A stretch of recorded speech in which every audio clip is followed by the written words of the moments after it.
In that sense, if I may ask you a small follow-up, if we were to see, say, the complete pullout of American troops under President Donald Trump, how different would this be from what, I mean, of course, I know that to an extent it would be way different from what President Biden did, but what would probably the Republican approach to this be?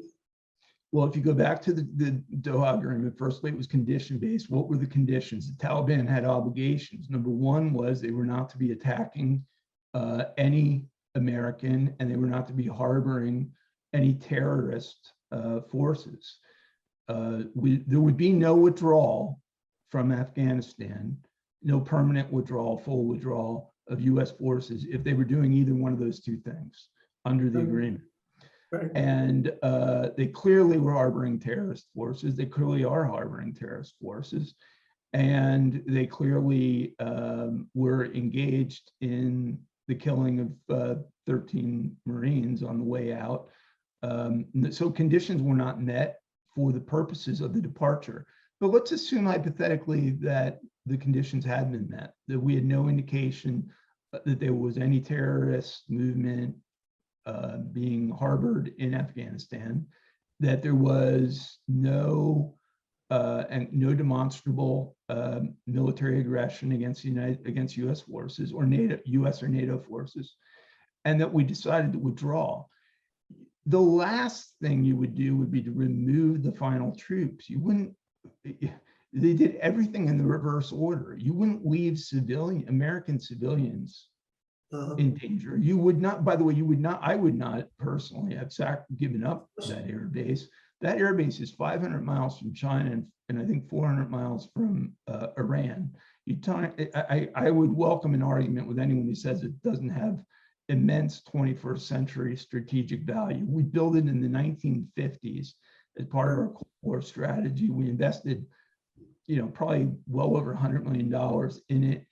Why would we not try to secure some lease-like arrangement that we've had with the Philippines or Japan or other countries around the world so that we had that presence there? Why would you just walk out in the middle of the night? None of the, and I could go on and on. I'll tell you, the other thing was they changed a lot of the pay arrangements with the Afghan army itself, and many of these guys hadn't been paid in a long time. That couldn't have been terribly motivating as it related to putting their lives on the line. And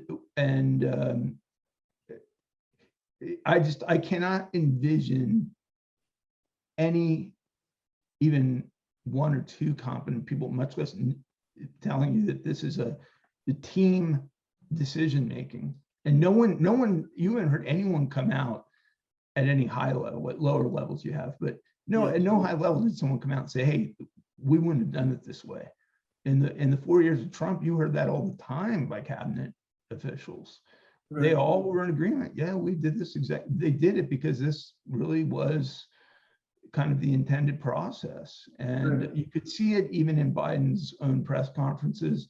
He couldn't really articulate any defense for it because there is no defense. The defense that you would offer is something that he clearly doesn't feel comfortable explaining. So I hate to sound conspiratorial about it, but I think there's just clearly unanswered questions. And if you wanted me to speculate about what that unanswered question is, I would have to think it has something to do with Xi Jinping and the CCP.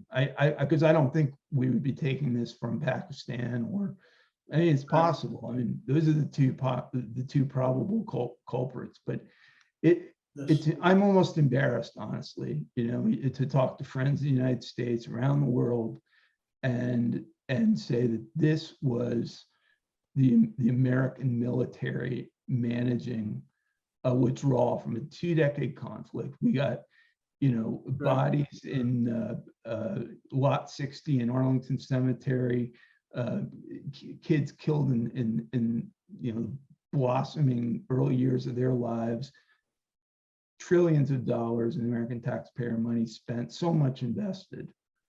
And there is no way that this is an acceptable outcome if you're concerned about the United States and you're concerned about Afghanistan. You only do this if you're not concerned about those two things. Please remember to subscribe to us and switch on the notifications for this channel. For our other social media links, more content, and to support our work, please visit citti.net. Dhanyavad. Namaskar.